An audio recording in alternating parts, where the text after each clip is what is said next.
మనం ప్రస్తుతం సికింద్రాబాద్లోని clock tower పక్కన చర్చి దగ్గర ఉన్నాం. అయితే పాస్టర్ ప్రవీణ్ పగడాల గారి భౌతిక దాయం ఇక్కడ అంత్యక్రియలు జరుగుతూ ఉన్నాయి. సో మరి ఇక్కడికి చాలామంది క్రైస్తవులు వచ్చారు.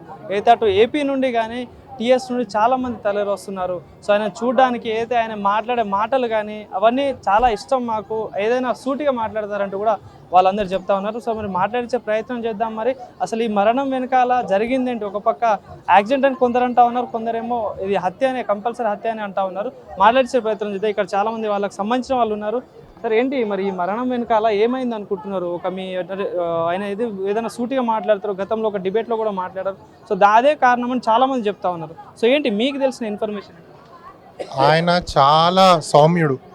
ఆయన మాట తీరు, ఆయన ఎక్స్ప్లెనేషన్ ప్రతిదీ కూడా ఎవరిని నొప్పించేటట్టుగా ఏ రోజు మాట్లాడలేదు, మాట్లాడరు కూడా. ఏదైనా సూటిగా నిక్కార్సుగా ఉన్నది ఉన్నట్టుగా చెప్పేటటువంటి వక్త ఆయన.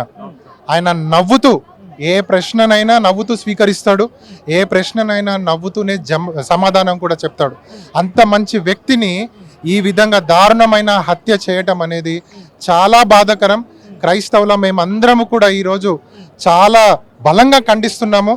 మేము ప్రేమ ప్రేమ అని మాత్రమే చూపిస్తారనుకుంటున్నారు, కానీ ఈరోజు మీ అందరికీ తెలుసుంటుంది ఎవరైతే ఆ హత్యకు ప్లాన్ చేశారో వారందరికీ ఈరోజు ప్రతి మీడియా ద్వారా తెలుసుంటుంది మా యొక్క వాయిస్ ఏంటో.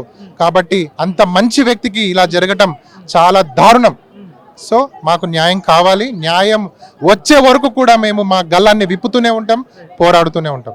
అంటే నిన్న పోలీసులు కూడా ఒక సీసీటీవీ ఫుటేజ్ ప్లే చేస్తున్నారు, ఇది యాక్సిడెంట్ లానే కనిపిస్తుంది చెప్పేసి అంటా ఉన్నారు. సో మీరు హత్య అని చెప్తున్నారు ఏంటి సార్? అంటే నిజంగా ఎవరై ఉంటున్నారు అనుకుంటున్నారు? హిట్ అండ్ రన్ కూడా అయి ఉండొచ్చు కదా. సరే, అది సరిగా కనిపించట్లేదు, కేవలం ఆ స్మోక్ ఏదైతే వచ్చిందో అది మాత్రం కనిపిస్తుంది. సో హిట్ అండ్ రన్ కూడా అవ్వచ్చు.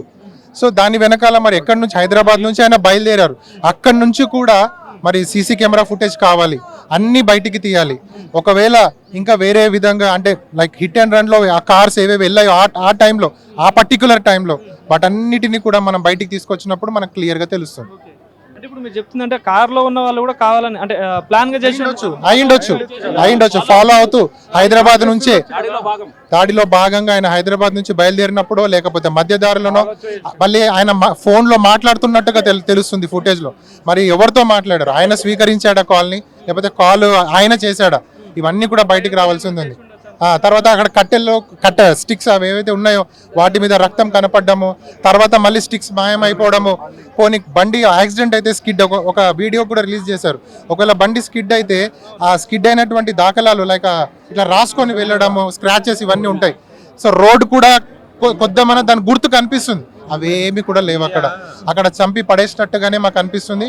కాబట్టి దీని వెనకాల ఉన్నవన్నీ కూడా మాకు రావాలి. బాగా టార్గెట్ చేస్తున్నారు మతోన్మాదులు అందరూ కూడా, కానీ ఇది నార్మల్ కాదు. ఈ రోజు ఆయన ఎందరినో కదిలించాడు. సో ఇది నాందికి పలికాడు. ఈ రోజు నుంచి క్రైస్తవుల గల్లం కూడా అందరూ వింటారు. కానీ ఇంకోటి అయితే విజయవాడ ఆయన మీటింగ్కి వెళ్ళారు కదా, సో ఆ మీటింగ్కి వెళ్ళిన దాంట్లో మరి ఏదైతే ప్లాన్ గానే పిలిచారనుకుంటున్నారా? ఎట్లా మరి? ప్లాన్ అని కాదండి, అది ఆల్రెడీ ఆయన ఫైట్ చేస్తున్నారు. ఒక వ్యక్తి ధవళేశ్వరం దగ్గర శ్మశానాల దగ్గర పెద్ద అల్లరి చేశారు. ఆయన అటువంటి అల్లరి చేసినటువంటి క్రమంలో క్రైస్తవులందరూ కూడా ఆయన మీద కంప్లైంట్ రేస్ చేశారు.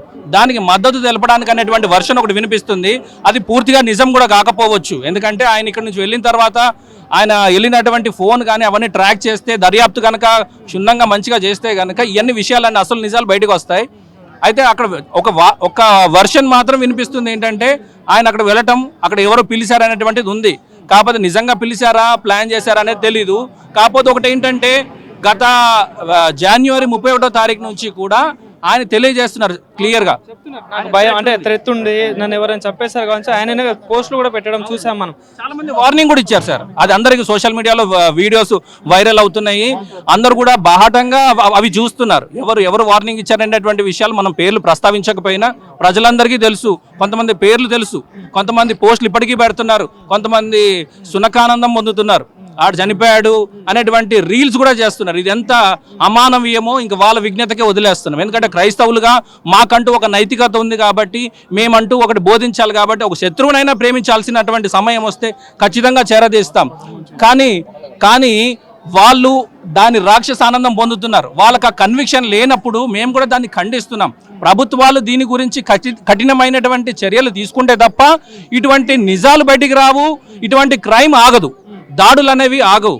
కాబట్టి ఈ సోషల్ మీడియా వేదికగా అనేక మంది ఇప్పటికీ దీన్ని వేడుక చేసుకుంటున్నారు. ఆయన వీడియోస్ కింద కూడా కొంతమంది కామెంట్స్ కూడా పెడతా ఉన్నారు, ప్రవీణ్ గారు ఇక్కడికి వెళ్తున్నారు అని కొన్ని కామెంట్స్ కూడా పెడతా ఉన్నారు. సో అంటే ఇదంతా ఎప్పటి నుండో ప్లాన్ గానే జరుగుతుంది అనుకుంటున్నారు. ఆయన మీద అయితే టార్గెట్ ఉందండి. క్రైస్తవుల్లో ప్రముఖమైనటువంటి వ్యక్తి, మంచి ఫేమ్ ఉన్నటువంటి వ్యక్తి, ఎవరిని నొప్పించకుండా మంచి జ్ఞానం కలిగినటువంటి వ్యక్తి ప్రతి ఒక్కటి కూడా ఆయన క్షుణ్ణంగా మాట్లాడేటువంటి సబ్జెక్ట్ ఉన్నటువంటి వ్యక్తి ప్రతి విషయం పైన మంచి పూర్తి అవగాహన ఉన్నటువంటి వ్యక్తి. కాబట్టి ఆయన ఎవరిని కించపరచకుండా ఆయన స్వతహాగా క్రిస్టియానిటీ అంటే ఏంటో తెలిసినటువంటి వ్యక్తి, నైతికత అంటే తెలిసినటువంటి వ్యక్తి, సమాజం పట్ల బాధ్యత కలిగినటువంటి వ్యక్తి. కాబట్టి ఆయన ఏ పని చేసినా కూడా ఆయన దాని వెనకాల మంచి గుడ్ రీజన్ ఉంది. కాబట్టి ఇటువంటి వ్యక్తి మీద టార్గెట్ వేస్తూనే ఉన్నారు అనేక దినాలుగా, సంవత్సరాలుగా. కాబట్టి ఈయనని దింపేస్తే ఏదో అయిపోతుంది అనుకుంటున్నారు, కానీ ఏమవ్వదు. ప్రవీణ్ పగడాల గారు హతసాక్షి అయ్యారు.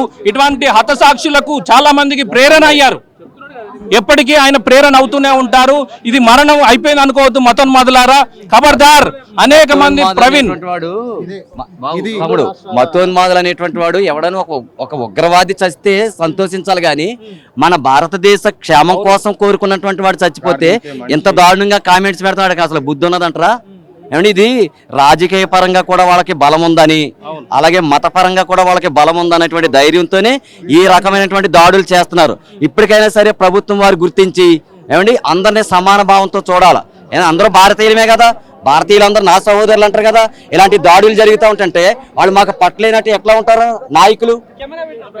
ప్రజల ఓట్లతో అక్కడ ఉన్న వాళ్ళని పంపించండి.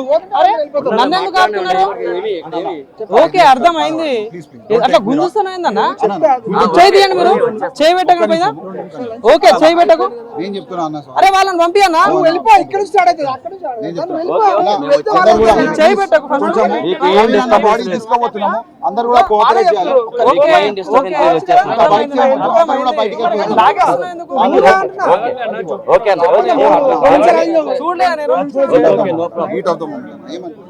నమస్తే, వెల్కమ్ టు యోయో టీవీ. ప్రస్తుతం మనం సికింద్రాబాద్లోని క్లాక్ టవర్ పక్కన చర్చి దగ్గర ఉన్నాం. గత 2 రోజుల నిన్న మొన్న పాస్టర్ ప్రవీణ్ పగడాల గారి మరణం ఒక మిస్టరీగా మారింది. అటు ఆంధ్రాలో కానీ తెలంగాణలో కానీ క్రైస్తవ మత కుల క్రైస్తవులందరికీ ఒక బాధను కలిగించే ప్రయత్నం కనిపించాలి. సో మరి ఈరోజు ఇక్కడికి చాలామంది క్రైస్తవులు రావడం జరిగింది. రాష్ట్రంలో ఉన్న అంతటా నుండి రావడం జరిగింది. సో మరి ఆ సంతాప సభ కూడా నడుస్తూ ఉంది. సో మరి చాలామంది ఇక్కడ వచ్చారు, మాట్లాడదాం. మరి ఈ మరణం వెనకాల అసలు ఏం జరిగింది, వీళ్ళకి ఏం తెలుసు అనేది మాట్లాడే ప్రయత్నం. సార్ నమస్తే. సో ఏంటి సార్ ఈ మరణం ఎట్లా చూస్తారు? ఈ ప్రవీణ్ పగడాల గారి యొక్క మరణాన్ని మేము జీర్ణించుకోలేకపోతున్నాం. ఎందుకంటే ఆయన ఎవరికి కీడు చేసే వ్యక్తి కాదు, మంచి క్రైస్తవ వక్త. అంతేకాకుండా ఆయనకు బైబిల్లో కానీ భగవద్గీతలో కానీ ఖురాన్లో కానీ మంచి నాలెడ్జ్ ఉంది. డిబేట్ చేసే టాలెంట్ సత్తా ఉన్న వ్యక్తి ఆయన. అయితే ఆయన డిబేట్లు సద్భావన కలిగజేసేవిగా ఉండేవి. ఆయన డిబేటు యూనిటీ కలిగజేసేవారిగా, పీస్ కలిగజేసేదిగా ఉండేది. ఆయన ఎవరిని రెచ్చగొట్టి ఉసిగొలిపి పోరాటాలకు కొట్లాటలకు దారి తీసేటువంటి డిబేట్లు చేసేవాడు కాదు. Is a very peaceful man, peace loving man. క్రైస్తవుల మీద, క్రైస్తవ లోకం మీద ఉన్నటువంటి అనుమానాలను నివృత్తి చేయడానికి కోసం ఆయన డిబేట్లకు పిలిచేవాడు. ముస్లింలను కానీ హిందువులను కానీ పిలిచేవాడు. అందులో బైబిల్లో ఏముంది, భగవద్గీతలో ఏముంది, ఖురాన్లో ఏముంది అన్నీ తీసి మాట్లాడేవాడు. అల్టిమేట్గా ఏంటంటే అన్ని మతాల మధ్యలో ఒక సద్భావన కలగజేసేవాడు, యూనిటీ కలగజేసేవాడు, పీస్ కలగజేసేవాడు. So is very good man, good person. ఇప్పుడు ఈ మరణం వెనకాల పోలీసులు దీన్ని యాక్సిడెంట్గా చెప్తా ఉన్నారు. నిజంగా మరి యాక్సిడెంట్ అనుకుంటున్నారా? మరి ఏం దీని వెనకాల ఏమైంది? యాక్సిడెంట్ కానే కాదండి. ఈ డిబేట్లు నచ్చని వాడు ఎవరో, లేకపోతే ఈ డిబేట్లను బట్టి మనసును వచ్చుకొని పగబెట్టుకొని కుట్ర చేసి ఆయన హత్య చేశారని పూర్తిగా మేము అదే విషయాన్ని మీ ముందు తెలియజేస్తున్నాం. ఇదే కోణంలో దర్యాప్తు చేయమని కూడా నేను ఆంధ్ర ప్రభుత్వాన్ని కోరుతున్నాను. ఎందుకంటే ఈ ఇన్సిడెంట్ ఆంధ్రాలో జరిగింది. ఆయన తెలంగాణలో నివసించేవాడు, కానీ ఇన్సిడెంట్ మాత్రం ఆంధ్రాలో జరిగింది కనుక దీనికి పూర్తిగా ఆంధ్ర ప్రభుత్వమే బాధ్యత వహించాలి. శాంతి భద్రతల బాధ్యత ఆంధ్ర ప్రభుత్వాన్ని, ఆంధ్ర ముఖ్యమంత్రి ఉప ముఖ్యమంత్రి శ్రద్ధ తీసుకొని అన్ని కోణాల్లో దర్యాప్తు చేసి దోషులైన వారిని కఠినంగా శిక్షించాలి. అయితే మాకు ఒక అనుమానం ఉంది, ఆయన క్రిస్టియన్ డిబేటర్ కనుక ఈ డిబేట్లో పాల్గొన్న ఇతర మతస్థులు ఎవరైనా, ముస్లింలు కానీ హిందువులు కానీ ఎవరైనా నచ్చక పడక పగబెట్టుకొని కుట్రతో ఇలాగ ఆయనను చేశారేమో అని అనుకుంటున్నాం. ఇది ఒక మరి ఎవరు ఉండొచ్చు అనుకుంటున్నారు సార్ దీని వెనకాల? మరి మీరు ఏదో హత్య అంటున్నారు కదా, మరి ఈ హత్య వెనకాల ఎవరు ఉండొచ్చు అనుకుంటున్నారు? కారణం ఏముండొచ్చు? అదే విషయాన్ని గౌరవనీయమైనటువంటి ఆంధ్ర రాష్ట్ర ప్రభుత్వము, వారి యొక్క హోమ్ మినిస్ట్రీ, డీజీపీ గారు వారి ఇన్వెస్టిగేషన్ టీంతో బయటికి తీసుకురావాలి, మాకు తెలియజేయాలి, ప్రజలందరికీ కూడా తెలియజేయాలి. అంటే ఇప్పుడు ప్రవీణ్ గారిని మీరు ఎప్పటి నుండి చూస్తున్నారు? ప్రవీణ్ గారు మీకు ఎప్పటి నుండి తెలుసు, ఎప్పటి నుండి చూస్తున్నారు? మేము వారి వ్యక్తిగతంగా పర్సనల్గా తెలియదు కానీ వారి వీడియోస్ చూసేవాళ్ళం యూట్యూబ్లో, వాళ్ళ డిబేట్స్ చూసేవాళ్ళం యూట్యూబ్లో, అలాగా మాకు పరిచయం. ఆయన మంచి పీస్ లవింగ్ పర్సన్. అలాంటి వ్యక్తిని ఇలాగ చేయడం అనేది ఇది ప్రజాస్వామ్యం కిందికి రాదు. ఆర్టికల్ 25 ఏం చెప్తుంది? అందరికీ మత స్వేచ్ఛ ఉన్నది. తమకు ఇష్టమైన మతాన్ని స్వీకరించడానికి, తమ ఇష్టమైన దైవాన్ని కొలుచుకోవడానికి, తమ ఇష్టమైన మతాన్ని ప్రచారం చేసుకోవడానికి హక్కు ఉన్నది. కాక క్రైస్తవుల మీద ఎవరు డామినేట్ చేయడానికి వీల్లేదు. ఇది లౌకిక రాజ్యం, ఇది సెక్యులర్ కంట్రీ. క్రైస్తవులను బెదిరించడానికి కానీ, అనగదొక్కడానికి కానీ, చావగొట్టడానికి ఎవరికి ఎటువంటి అధికారం లేదు. కనుక ఈ యొక్క హత్యను తీవ్రంగా ఖండిస్తూ ఉన్నాం. ప్రజాస్వామ్య స్ఫూర్తిని మనం కాపాడుకోవాలి. ప్రజాస్వామ్య ప్రభుత్వాలు ఈ యొక్క హత్యను తీవ్రంగా పరిగణించి దోషులైన వారిని పట్టుకొచ్చి శిక్షించాలని నేను మనవి చేస్తున్నాను. మీకు డిబేట్లో పాల్గొన్న వారి మీద కొంచెం అనుమానం ఉన్నదండి. మరి వాళ్ళైతే ఇప్పుడు మీరు చెప్తున్నట్టు అదైతే ఆ రోజు డిబేట్ జరిగింది, మనం అంతా చూసాం. ఆయన ఏదైతే స్ట్రేట్ ఫార్వర్డ్గా కొన్ని కులాలను మాట్లాడని చెప్పేసి మనం వీడియోలు చూసాం. సో దానికి అదే అనుకుంటున్నారు మరి కారణం, ప్రధాన కారణం ఆయన స్వతహాగా కూడా ఆయన ప్రాణానికి హాని ఉన్నదని సోషల్ మీడియా ద్వారా తెలియజేశారు. కొంతమంది పేర్లు కూడా చెప్పారు. అవన్నీ కూడా ఇన్వెస్టిగేషన్ చేయాలని నేను అడుగుతున్నాను ఇప్పుడు మీడియా ముఖంగా. ఆయన స్వయంగా తానే తన ప్రాణానికి హాని ఉన్నదని తెలియజేశాడు. కొంతమంది వ్యక్తుల పేర్లు కూడా చెప్పాడు. సో వారి మీద కేసు పెట్టి ఇన్వెస్టిగేషన్ చేయాలా. అది సీన్ ఆఫ్ అఫెన్స్ ఇన్సిడెంట్ ఆంధ్రలో జరిగింది కనుక అక్కడ కొవ్వూరు ప్రాంతంలో ఉన్న ప్రజలు కూడా చైతన్యవంతులై మతాలకు అతీతంగా, కులాలకు అతీతంగా ముందుకొచ్చి వారు కూడా సహకరిస్తే ఈ విషయం బయటకు వస్తుంది. కానీ ఇప్పుడు ఆ రోజు మీటింగ్కి వెళ్ళారు, అక్కడ విజయవాడకి మీటింగ్కి వెళ్ళారు. సో ఆ మీటింగ్ వెనకాల అంటే అక్కడ ఎవరైనా కావాలని ప్లాన్గానే నేను పిలిచారని అనుకుంటున్నారా ఎట్లా? అయితే కుట్రలో భాగమనే భావిస్తున్నాం మేము. కుట్రలో భాగంగానే ఆయన అక్కడికి పిలిపించి ఆ రకంగా చేశారని మాకు అనుమానం ఉన్నది. కనుక అక్కడ స్థానికంగా ఉన్న కొవ్వూరు ప్రజలు వాళ్ళే సిటిజన్ జర్నలిస్టులు కావాలి, వాళ్ళే సిటిజన్ పోలీసులు కావాలి, వాళ్ళ ద్వారానే కరెక్ట్ ఇన్ఫర్మేషన్ బయటికి రావాలి. దోషులైన వారు మరి శిక్షించబడాలంటే ప్రజలు సహకరించి విషయాన్ని పోలీసు వారికి తెలియజేయాలి, ప్రభుత్వానికి సహకరించాలి. దోషులైన వారు శిక్షించి మనం ఏం చేయాలి, మన సద్భావన కాపాడుకోవాలి, అన్ని మతాల మధ్య మత సామరస్యతను కాపాడుకోవాలి, యూనిటీని, పీస్ని మనం కాపాడుకోవాలి.